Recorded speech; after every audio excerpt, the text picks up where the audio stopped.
such a long time since the last block, but here we are again with Saifedean this time. I'm so happy about that. Last time I was pregnant and was kind of a long time, but let's just begin with the interview. Okay. So let's talk about the Bitcoin Standard. Mm-hmm. There are many Bitcoin books around. Why did you feel the need to write another book about Bitcoin, and why someone should choose your book over others? And also, I mean, Bitcoin arrives only at the end. It sounds just like a bit of an excuse to talk about money history. Very much true. That's very true. One of my best friends told me, so basically you use Bitcoin as an excuse to get all of your ideas about money out there, and I think he was absolutely correct. I think the reason that I wrote the book is, well, there are many Bitcoin books, but there aren't any on the economics of Bitcoin. And you know, obviously the importance of the technical books can't be overstated. They're very important. If you want to learn how Bitcoin works, you should read some of the technical books and understand how they work and understand the technical aspects of Bitcoin. But I think the economics of it and the significance of Bitcoin from the Austrian perspective is something that hadn't been discussed. And it's something that I was talking about all the time on my Twitter and on my blog and on my Facebook, and discussing with my friends all the time. And a lot of people were telling me, well, this is really interesting, maybe you should write this. And that really incentivized me to put my ideas together, because from the way that I saw it, you know, even when I first heard about Bitcoin very early, it sounded like it would be a very big deal. From, you know, if you studied economics from the Austrian perspective, this would be a very big deal if it were to work. And it continued to work day after day after day after day. And I thought somebody should really write something about the significance of what this means if you think of money from the Austrian perspective, if you care about the issues of the hardness of money, of the issue of the ability of governments to control money versus money being a free market institution. I think it's a massively important technological development from that perspective, because for the past 100 years, there has been a very strong emphasis in economics on the idea that money is whatever government says is money. And this is almost a self-fulfilling claim when it's made by governments, because they can throw you in jail if you use something else as money.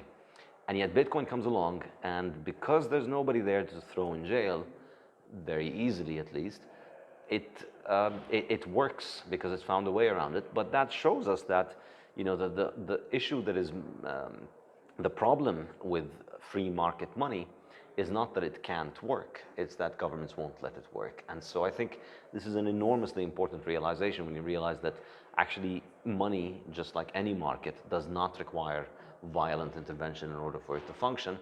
And the implication of having a free market money, I think, is massive for society. And that's really what my book is fundamentally about.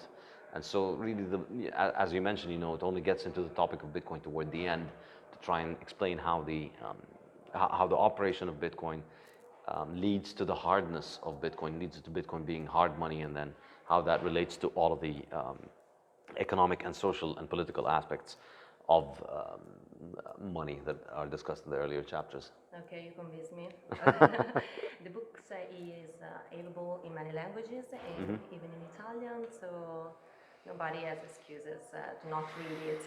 So let's skip to another topic. Let's talk about academia. This is a topic that I really care about. I know that right now you are taking a year off. Are you? No, the year off is over, and I'm taking indefinite years off. I've quit my job in academia. Wow, that's an interesting perspective. So, what convinced you to quit your job? At the most basic level, it was just really time management and productivity. And once I started working, once I started writing the book, once the book started selling, and then I had the chance to be publishing and writing and teaching about Bitcoin online and writing to readers directly. Just if you think about it in terms of cost benefit of being involved in academia versus being out in the real world, it just makes no sense. I think the main reason that people would want to keep those jobs have to do with prestige and with wanting to appear, wanting to be called a professor and having a doctor behind title before your name. And frankly, these things are not high on my priorities list. I care much more about my time, and I'd rather use my time productively. And once, maybe took too long, maybe I should have made this jump earlier, but I mean, once the book was out, and the book was being received well, and people were reading it, and once I realized, I had an audience that I could reach, that I could write to directly without having to go through an institution, then I just I found it far more productive and a far better way of doing things.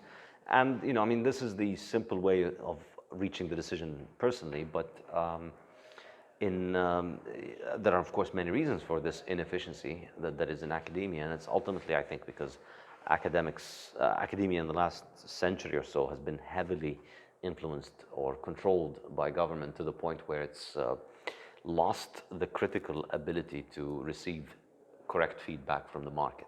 And so universities are teaching all kinds of useless things that are more about ideology and politics, and about spreading the right kind of ideas that people who are in charge of universities want to have spread, and far more focus on this kind of ideological education, or ideological programming, if you want, than useful education that can teach people useful information that can help them in their life. And I think that's natural to happen in any industry in which the feedback mechanism between the consumer and the producer is severed by government intervention. In a free market, producers who don't satisfy the needs of consumers go out of business. So if we had a free market in universities, and a university was offering extremely expensive degrees which people studied and then realized they couldn't find jobs with them, well, those people wouldn't have, those people would tell their friends about it, and people would see their experience, and then people would stop going to that university, and the university would either have to learn to start offering people useful information at a reasonable cost, useful education at a reasonable cost, or they'd go out of business and be replaced by institutions that do offer reasonable knowledge at a reasonable cost. But when universities are funded by government, then student feedback is not very significant. Governments have instituted monopolies. They license universities, and they have strict criteria for what gets accepted. What is taught in the curriculum is heavily influenced by governments. For instance, in economics, in my field, it's almost entirely influenced by the central bank, particularly the US central bank, which finances the vast majority of research related to monetary economics.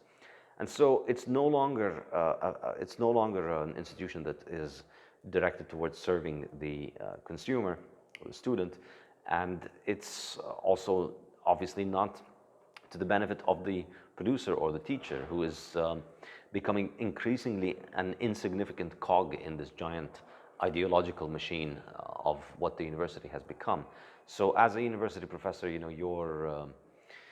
your contribution to the education process is, I think, essential. I think education ultimately should be about teacher-student relationship, but universities have turned it into a giant bureaucracy where the students and the professors are primarily dealing with bureaucrats all day, ticking boxes and fulfilling ideological requirements and fulfilling bureaucratic requirements.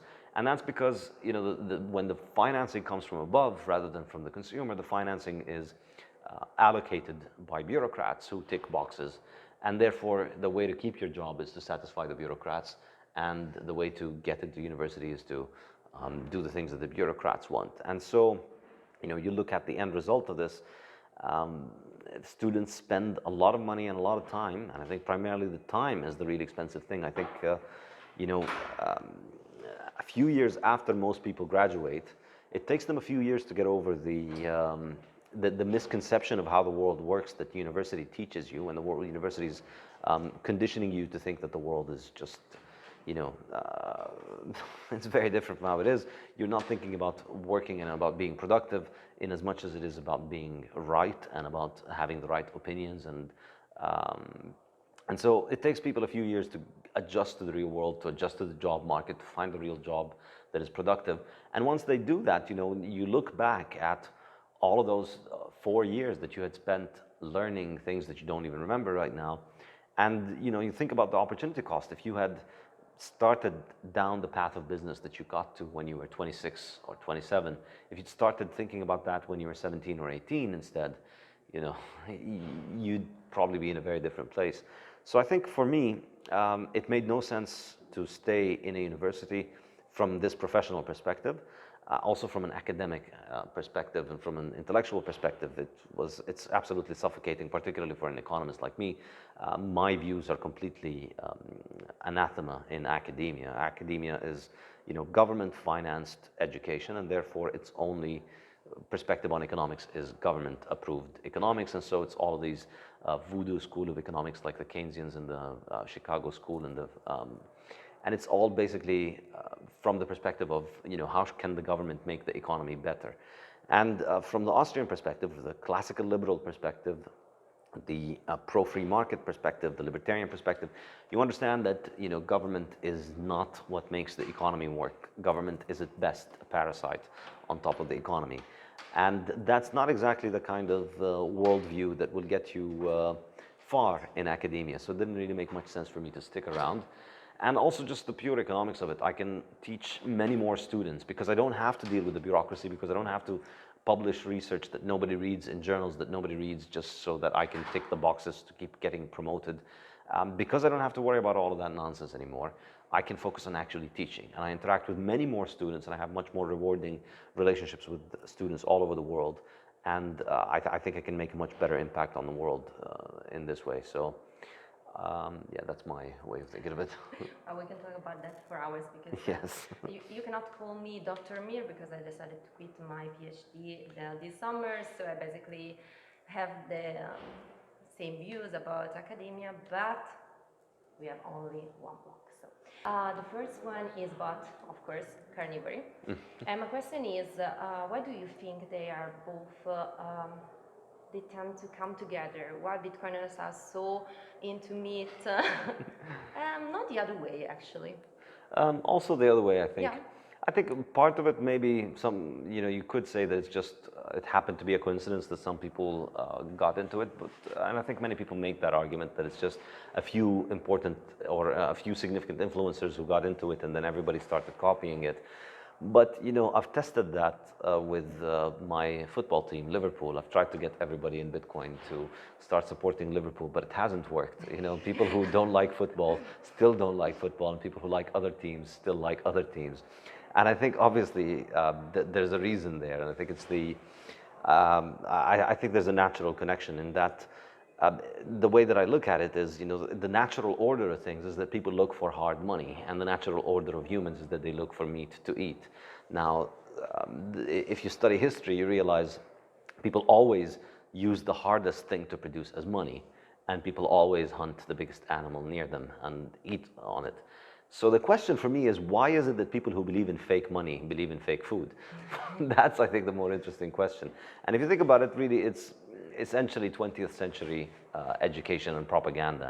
And in the early 20th century, the move toward the managerial economy, the move toward government managing all aspects of citizens' life, or more and more aspects of citizens' life, you know, it coincided, more than coincided, it was arguably instrumental. One instrumental thing in it was the control of money. Once government had control of money, government had the ability to essentially tell people or to intervene in an increasing number of fields of life. Because once government can print money, then government can interfere in any market, and government can affect any market in very significant ways. And so that was the time in which the modern view of money was being developed, as in money is just whatever the government says is money, and we need to have the government in order to have money. Without government, we wouldn't be able to have money. And so this absurd view gets marketed, although of course we've always had money before governments existed. And then similarly, the notion that government needs to be there to tell you how much to eat. This insane 20th century notion that without the government telling us how many calories and how many portions of grains and how many whole wheat servings per day we have to eat, then we would all somehow starve. Which, you know, begs the question of, well, which raises the question of how did we get to the 20th century without governments telling us what to eat through all of that time? So I think the connection ultimately is that people who are able to break away from what is the popular view and what people think of as the correct view, which is taught in universities and is constantly being repeated in the newspapers and the media. People who are able to, see that there's 100 people repeating something, and just because 100 are repeating it, you're not going to repeat it, you're going to think about it yourself. And even though they're going to laugh at you, and even though they're going to mock you for it, you're still going to make your own mind up. I think this is a kind of personality that is not very common, and once you've done this for one topic, you're very capable of doing it for many other topics. And so people who questioned money, it's a pretty big deal to arrive at the conclusion that everything you've been taught about money is wrong. And once you've done that, it's not such a big stretch to realize, well, yeah, also everything we've been taught about food is also wrong, and vice versa, I think. So, the ability to fly against, or to sail against the current, if you want, or sail against the wind, is one aspect of it. And the aspect of, I think, just the distrust of authority and the need to think for your own. These, I think, are the things that are common between the Bitcoiners and the carnivores, and why why the few influencers can have such a big impact. Because once someone who starts looking into Bitcoin starts hearing about the carnivory thing, the fact that they're a Bitcoiner makes them far more likely to look into carnivory and eating meat with an open mind. And I think, I'd invite Bitcoiners watching to think about this as more than just a bunch of people on the internet who like their steaks, although that's nothing wrong with liking your steaks. But I think there's definitely something more to it, which is you'd be a completely different person if you were well nourished. And I think you might want to try it out. Absolutely. Last one, very quick. Yeah. So, low time preference, high time preference. I mean, this was a concept popular in economics, but not in other fields. And right now it's just like a philosophy of life because of you. And that's great. I would say so. Did you expect something like that? No, definitely not. I wouldn't even say it's popular in economics. There's very few economists who talk about this and talk about it as an important factor in understanding economic decision making. It's mainly the Austrians, and that's one of the many reasons that I was drawn to the Austrian school. And I mean, I didn't invent the concept. It's something that's been around for a while, but I think I don't take credit for it. I think what happened to me is what happened to many Bitcoiners, is that once you have access to Bitcoin and once you start understanding how it works and understanding the idea that, yeah, your money doesn't have to lose value. It's not optimal for money to be losing its value, and the only reason it's losing its value is because your government is financing itself and all of the stupid nonsense that it does with the value of your money. So when you think about it that way, then you realize, okay, you see the value of your money appreciate over time, you're far more likely to start thinking of saving. Essentially, we can think of saving, or we can think of money, holding of cash balances. The reason that Austrian economists, Mises in particular, says people hold money because of uncertainty. If there was no uncertainty in life, you would never need money. You would have all of your spending and all of your income synchronized in a way that so that you didn't have to hold money, and so that all of your wealth was put in investments that are productive at all times. But of course, life is uncertain. We don't know the future, so you have to have money so that you're able to spend given whatever the future throws at you. And so in a sense, money is a tool with which we reduce the uncertainty of the future, and the better the money is at holding on to its value into the future, the more we are able to tame the uncertainty of the future. Therefore, the more likely we are to think of the future, and the more likely we are to provide for it. And that's not just an economic question, it's also in several aspects of life. And so, I don't take credit for it, because it's if you see on Twitter the examples of people who tell you about, I used to do drugs, and then I found out how much my drugs would be worth if I put them in Bitcoin, and now I just buy Bitcoin and it's better than any drug. And the number of Bitcoiners who got into Bitcoin and then decided to get married or decided to start a family. It's more than just a few, friends or a few examples here and there. I think there's definitely a true aspect of it, and I think this is why this idea gained so much currency and popularity among Bitcoiners. Well, thank you very much. Thank you. We talk about everything, also about Bitcoin, and thank you, BCademy, for the video. And now it's time for the meetup. All right, let's go.